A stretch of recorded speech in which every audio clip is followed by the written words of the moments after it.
The ruling party ZANU-PF is once again steamrolled the opposition in weekend by-elections, underlining both its iron grip on local politics and the weakness of its rivals. Sadapena mashukuru buda pangwa ino chon kwa I ZANU-PF yo extender its winning streak in the local polls after ya winner aiwa mashingo by election. Sadapena mashukuru buda nyoko pangwa ino to subscribe or like on the bell kuti mwa mwa buda nyoko mchinsi.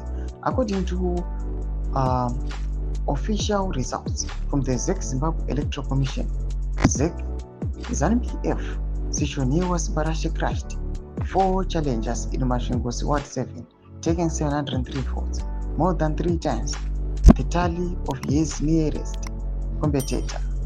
In Nkai Ward 16, Chabalala Sinokiswe secured an equally emphatic win with 278 votes, while opposition parties and independents barely registered.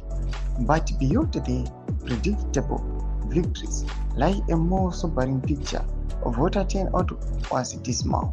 Just 23% of registered voters cast their ballots in machine, while Ngai recorded only 34%. For critics, it is evidence not only of opposition disarray, but also of deepening public apathy toward election that appear to have foregone conclusion.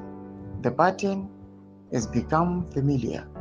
Every time a seat falls vacant, ZANU-PF sweeps it and claims it without breaking a sweat, while opposition forces remain fragmented, unfunded, and increasingly irrelevant.